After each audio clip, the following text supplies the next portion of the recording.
All right. Hi, Internet.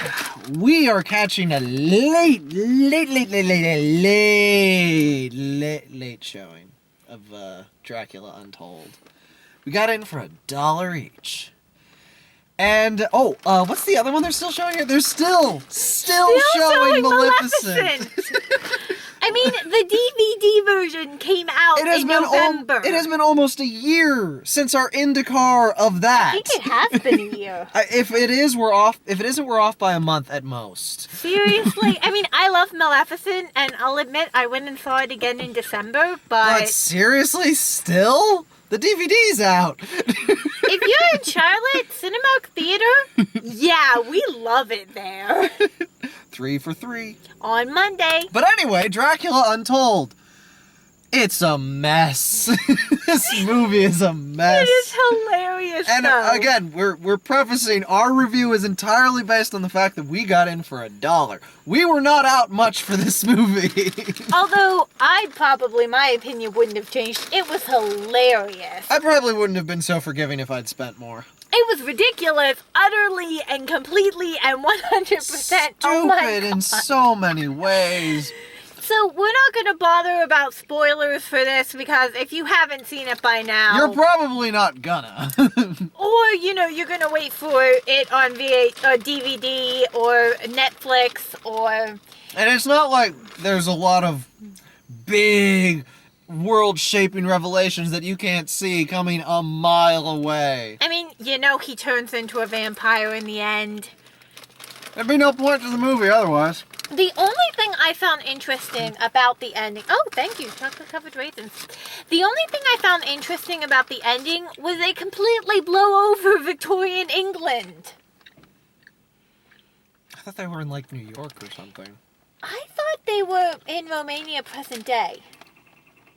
Oh, it was impossible to tell from that one little scene. Okay, so apparently the Master Vampire is a character that doesn't die, and there's going to be a big war in the future for humanity. So they completely blow over Bram Stoker 100%. Bram Stoker's that's what you were talking about. Doesn't exist in this movieverse, even though this is supposed to be, his Dracula retold from the historical point of view. Well, what they were trying to do with this, Universal was trying to revive all their classic movie monsters that they have the rights to in a sort of Marvel Cinematic Universe. That's what they were shooting for, with the old vampire as sort of the linchpin evil guy. Makes sense. Wait, what? Are they the ones that hold the rights to the... Frankenstein, Werewolf, The Mummy, Universal owns the rights to all that. So they're doing the Cumberbatch of Frankenstein. They were planning to. This movie tanked, and so their plans were kind of thrown out. Wait, then who's doing the Cumberbatch Frankenstein? I have no idea. I do not keep... I only know this offhand. The fact that this was their attempt to create a Marvel Cinematic Universe with their movie. And you know what? That's not a bad idea. The Mummy, the Wolfman, Frankenstein, you can do good things with those. They tried with Frankenstein and got I Frankenstein, which was... But there is going to be a new Frankenstein based off of the play that ran in the West End, starring Benedict Cumberbatch. And he and the other actor, who, please forgive me, but I do not remember his name, alternated the roles of... the Helper and Frankenstein. Igor. So now they are actually making a film based off of that play, and Cumberbatch is playing Igor. So. I wonder if they also have the Invisible Man. I don't know about that one. Well, they made that horrible Canadian TV show. Sorry, I don't know who made the horrible Canadian TV show, but someone did. If they had, it was probably just a licensing thing. But... Mm-hmm. Okay, so back to the movie. Gratuitous male nudity. There wasn't. There wasn't even an ass shot. Yes, but those muscles. Okay, fine. There was one of those werewolf from Twilight taking the shirt off things. To show off the scars that in the next two shirtless scenes don't exist anymore. Well, that might have been because he was a vampire and healed. Yes, but they had to have his shirt taken off twice more to show that they'd healed. Yeah, people acted weird in this movie. Like, he takes on the power of the elder vampire.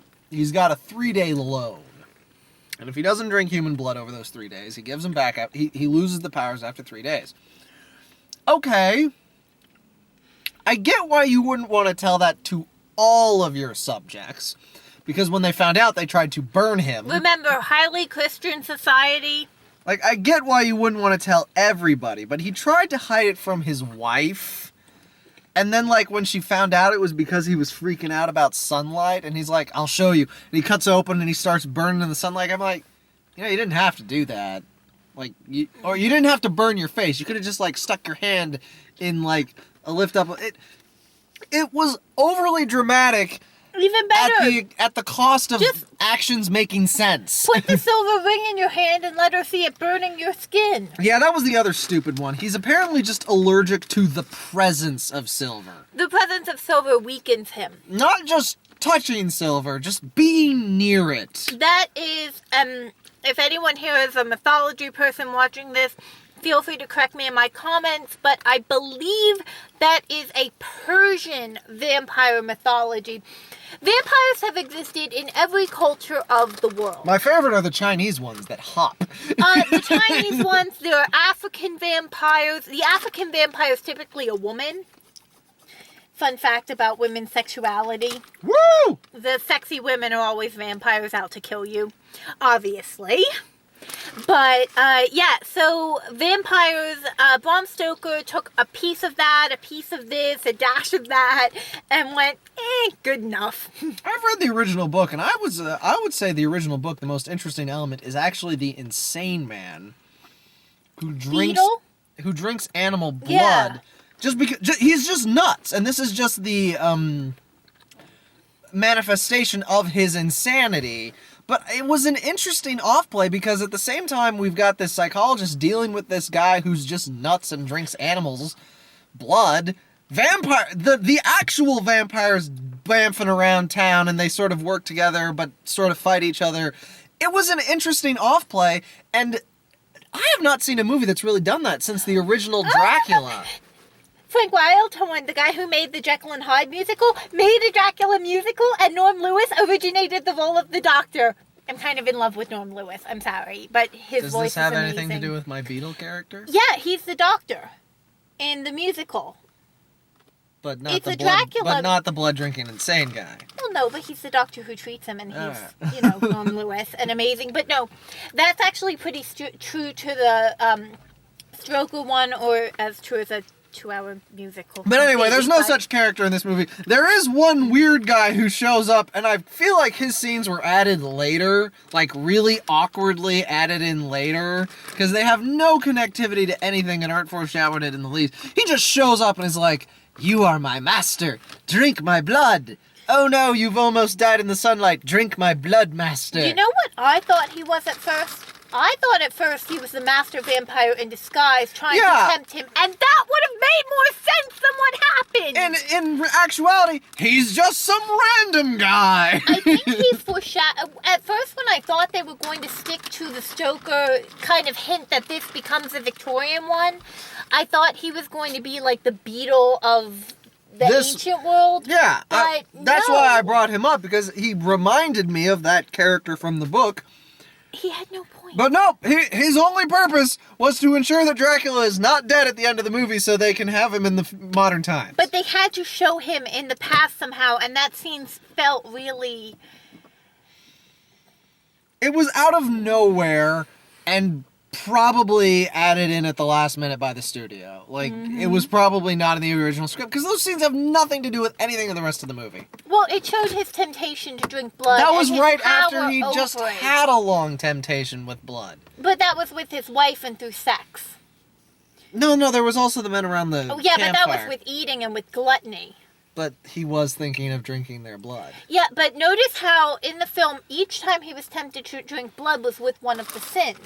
You have gluttony with the men eating, you have the sex with his wife, and obviously with that weird guy that was added in later, but he was never tempted around his son, and he was never tempted while he was fighting the soldiers. You know, I don't think that was intentional. I think they just legitimately forgot to write in him being tempted by blood after that opening scene. I prefer to think of it my way, because that makes it a little more logical, other than, oops, we forgot. Isn't he supposed to be tempted by blood? We had a scene where he was tempted by blood. Established. Don't have to worry about it anymore. Oh, and by the way, the CG they did for that's probably expensive. Good CG, though, and even better costumes. I felt that they were not getting their money's worth on the costume department because the costume department was not allowed to use any colored inks other than red and gray. And blue. Once. And black. That's not a colored ink. The costumes were pretty. And period accurate, according to someone who knows. No, not period accurate, but as someone who is Greek Orthodox, they got most of the church right. Woo! Okay, that's a big deal.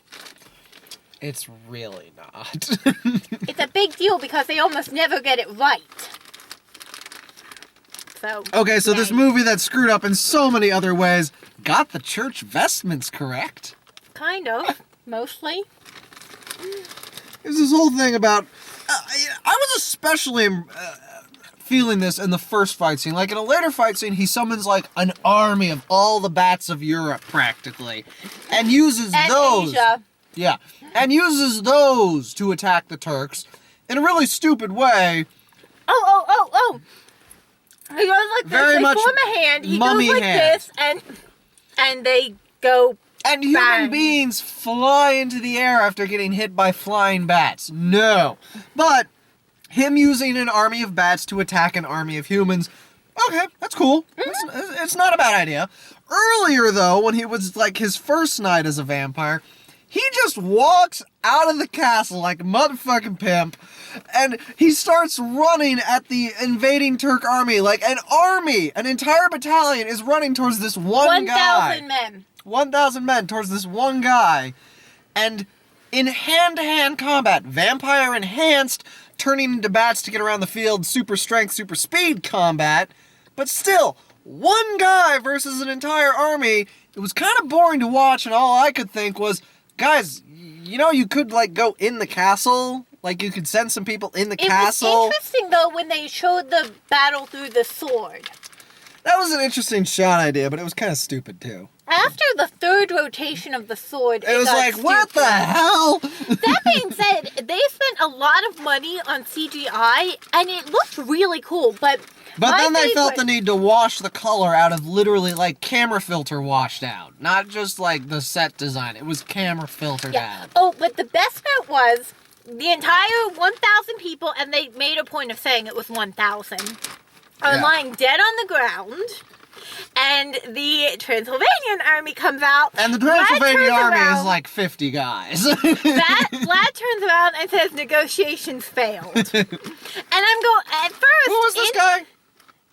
The actor. Luke Evans. Okay, Luke Evans was acting he was really, really He was good. acting his pretty little heart out, and it didn't help. But at least he was trying. But I turned towards him in the battle scene, and I was like, they let him go out by himself. Yeah, seriously. And then they all come running up. After he negotiations finished. failed. Don't ask me what happened here today, but negotiations failed. And I'm going... I don't know whether I'm laughing or going... But tell them your most hated favorite. Oh my god, the stupid fucking scene where he fights the final boss. No. I thought you meant about the one with the priest and them burning him. Oh yeah, that. Okay, so priest guy who had been previously set up as someone who knows shit Monk. about vampires. He'd been previously established as someone who knows vampires. He decides that, oh no, the prince is avoiding sunlight. He must be a vampire. Well, he did tell him where to go to find the vampire, and he knows he's been there before. So his It was logic still kind was of not flawless. It was still conclusion jumpy as hell. Well, he made sense of it. But when he brought walks the in. cross He and walks the in with a silver. solid silver sword. Where the fuck did he get that? It was probably in place for vampire fighting. No one keeps solid silver swords But they around. knew there was They're a vampire. useless. But they knew there was a vampire, so they probably kept one under lock and key for emergency. I still say they wouldn't have one on Okay, hand. they probably wouldn't, but I'm trying to help the film here. I'm not I'm not gonna cut it that much slack. Okay, fine. But anyway, so he guesses he's a vampire, walks in with a silver sword and a cross, and he's like, "You shun the silver and the sun, but you are not affected by the cross because you are not full vampire yet. Please allow me to kill you before you lose your soul." Okay, Well, that part made sense to me. It's what followed that made no sense. yeah, that part was like, okay, religious guy. Yeah, that's what he would do. But then he cuts the blinds and the sun hits him and he's like, "Ugh!" And then somehow everyone in the for the monastery wife.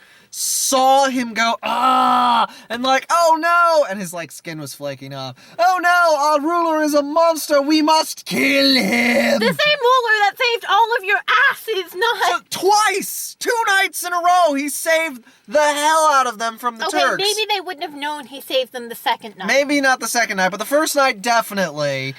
And they're than just let like, you "Oh no, explain." he's a monster! Burn it with fire! Get your torches and pitchforks!" And he comes out and he's like, "You bitches! You awful bitches! I saved your asses!" And then... Paraphrasing. And then, not even 12 hours later, and that's if we are being generous. They're standing with him at the battlements and like, defend. And we're just going...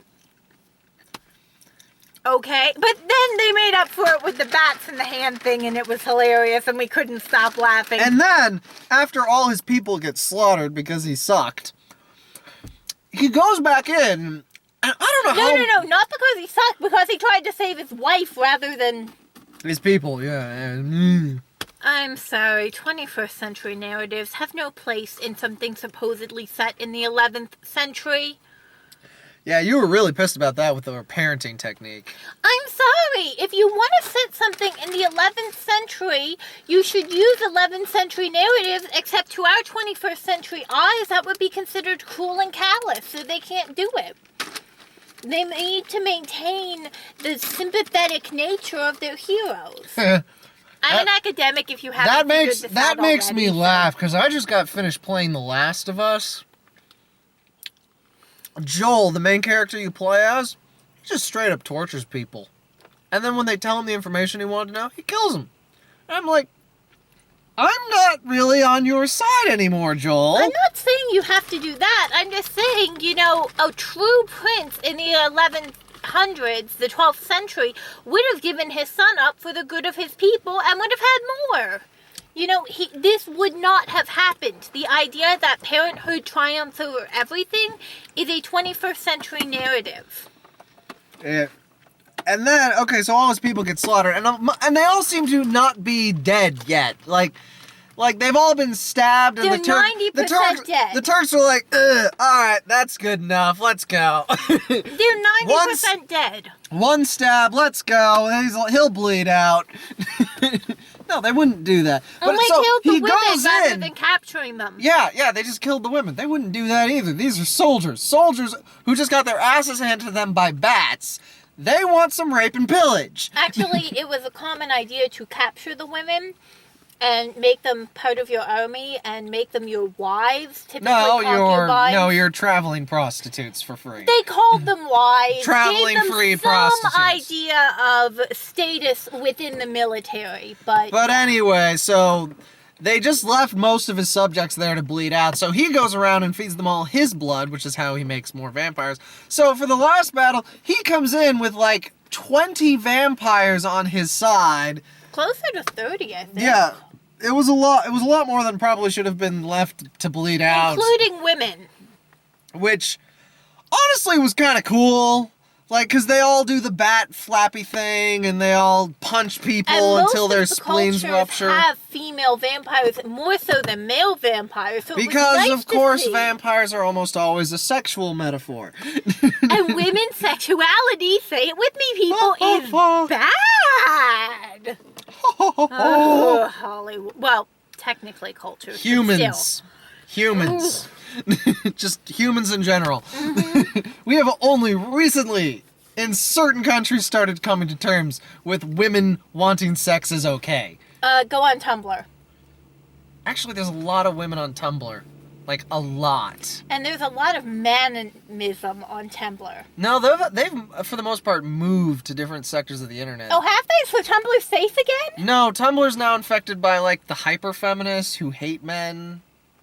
Feminism is about equality and I know, but fairness they and... don't. I'm a feminist.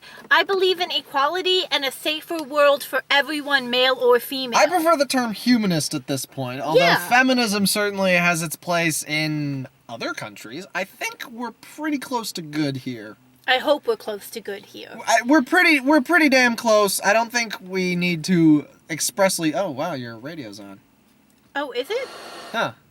Must be off channel, though. It is off channel. Anyway, back to the movie. So he goes in with his army of vampires, goes to the fight the last guy, and this was the scene, more so than, like, the Bat army that really pissed me off. What really pissed me off was he goes in to fight the last boss. Who happens to be the Turkish Sultan's son! Of course. Who were raised like brothers, but now he wants to kill this one man and will sacrifice his entire army to kill the one man He's like, who used to be he his killed brother. 1,000 of our soldiers, then I will send 100,000, and I will blindfold them while they march for really stupid reasons. The Persian king Xerxes in 300 couldn't have been more stupid. And he was dumb. Well, he was more dumb in 300 Rise of an Empire. I did not see 300 Rise of an Empire. You need to see 300 Rise of an No, Empire. I do not need to see 300. Because it actually has more powerful female characters than male. I'm Greek. That film... Okay, fair enough. And for the record, I'm Spartan. You traced it? Well, we come from a small village outside of Sparta, but we're Spartans. Well, then, unfortunately for you, the Athenians are the main leads of 300 Rise of an Empire. I know.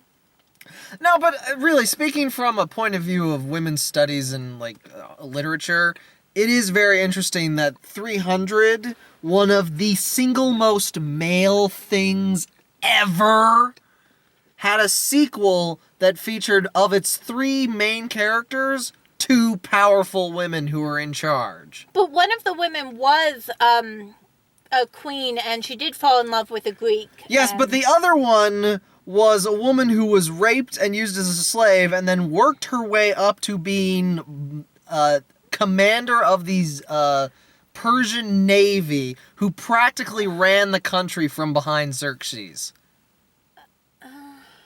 I know. Okay, historical accuracy out the fucking window, but from the point of view of storytelling, very interesting that was birthed from the 300 series. I might go see 300 Rise of an Empire. Eva Green is the Persian naval commander. I like her as an actress. Oh my god, she makes that movie. She dominates that movie so hard. The male lead can't even hold a candle to her. He can't. They have a scene where they have sex, and she's just like, oh my god. It's like, dude, you have vanished from this movie. But anyway, so he goes in to fight the Persian king. We're getting really sidetracked because we actually had a kind of a long conversation outside the car about this one. And the Persian king, for some reason, knows all the vampire weaknesses. Say the silver thing was You're a Persian really gonna vampire. pull this? Yes, I'm going to pull this. Also, okay. There was no narrative reason in the movie. It was never brought I'm up going that to he forgive would... the silver thing, except for what happened in the scene. Go on. The fact that he knows about the silver weakness, the fact that he knows about the steak weakness, alright, Okay, fine. the stake he didn't know about. He made that up on the spot. If I put this through your heart, you die like an immortal man. Yeah, he just made that He made the stake up. Okay, we'll give him the stake one, and we'll give him the knowledge about the silver. What he did with the silver... He decided that the best way to deal with a vampire was to spread all the silver coins from the tributes on the floor like some sort of vampire minefield. And then, this is where it gets really fucking stupid. And he buried the sun, like, up to his waist in silver. Yeah. There was just silver coins everywhere. But where it gets really fucking stupid is he hangs from the ceiling of his tent bags of silver coins. At this point, we were laughing. In the fight, he will slice open with his sword so that a rain of silver falls on the vampire. It is so stupidly convoluted and awful and dumb and glorious. And we were laughing. I think he almost fell out of his chair. It was so fucking stupid. You know what was stupid? All of the silver was perfectly round, had the crimped edges. Oh, yeah, that was and easy. And it was 100% pure silver. That was easy to pull off in the 1100s. They didn't have pure silver coins. We barely have pure silver nowadays. There's not much point to pure silver. I mean, we mostly use gold for wiring anyway. It was the most stupidest thing I think I've ever seen, and that made it so enjoyable. This movie is not good. No. It is not well plotted. No. It is not well conceived. No. It is decently acted, I will grant it that. Oh yeah, the acting's good. And the wife? Yeah, like she pulled a lot more out of that role than was scripted. She pulled a lot more out. The son was, for a kid actor, did his job. He's better than the kid from Once Upon a Time. He did his job, that's for sure. The evil vampire is delicious. He's really good. And the bad guy is campy enough The bad guy's a white guy acting like... And he is but you can forget he's white when you watch him in the role. You can forget he's white. Yeah, he does his job fine. The side characters, no. The side characters were phoning it in. The side characters, I honestly forgot which side character was which. Yeah, who was... They all looked very similar. But no love triangle. Oh, yes. I thought for a second when he gave his wife to the one side character, there might be a little one, but it didn't exist, and that made me so happy. And... it's a dumb movie. If you can see it on the cheap, or catch it on Netflix or Redbox... Get some friends together, get some beers, you'll have a grand old time. Yeah, it was so much better than a lot of other movies. You can laugh at this one. Because it never really, the stupid stuff is spread. It's never concentrated. There's no, concentration of stupid. It's all spread out. So you can riff on, a stupid thing for, a good couple solid minutes, and then there'll be another stupid thing that happens. But it's not enough to make you angry. Despite all of the anger, it's funny enough to keep you entertained. It's not like The Giver. No, The Giver is just misery. Yes. The Giver is just misery from beginning to end. This is hilarious. More so for people who are familiar. Actually, being familiar with the vampire mythos makes this funnier. See, I went into this because of the 21st century child narratives, and I ended up enjoying it.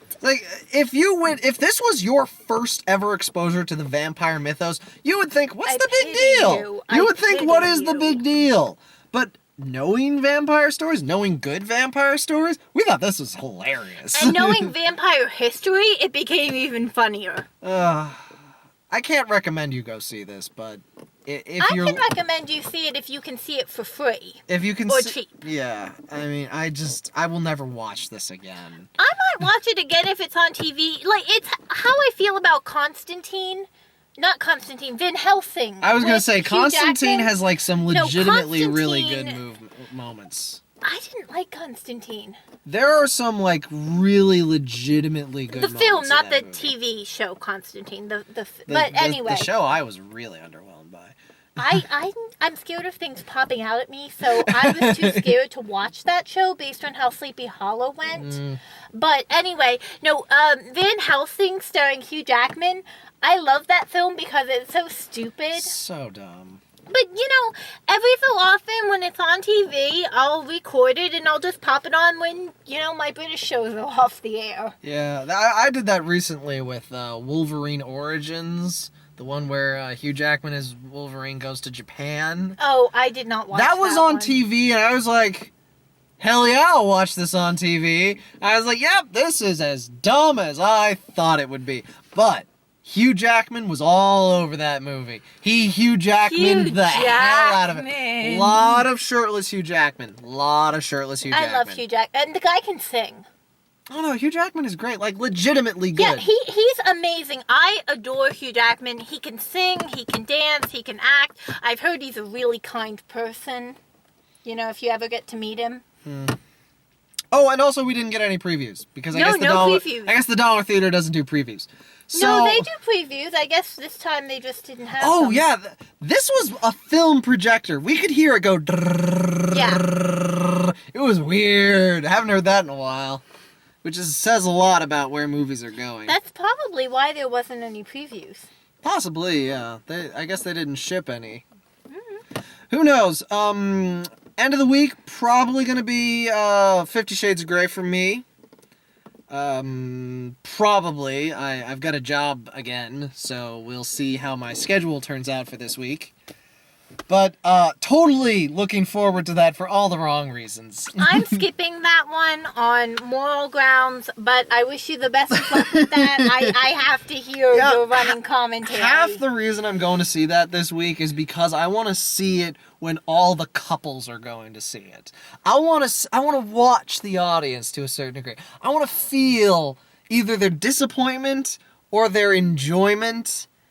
One of which is going to make me very sad. I inside. would go for that reason, except I'm not giving that woman any money. It's fine. Yeah. It's fine. You don't have to. What was it? I saw a quote on Twitter from the book. As he spread my petal, he watched over me, and he watched over me with a look as if he wanted to devour me, like a mother hamster would devour her three-legged child. I'm like, this is supposed to be erotic? That line's gonna be cut. What the fuck? That is a direct quote from a book that was published. And a bestseller. I may have to read that just for the yucks. Okay, but thanks for joining us. Bye. Bye. Happy Valentine's Day.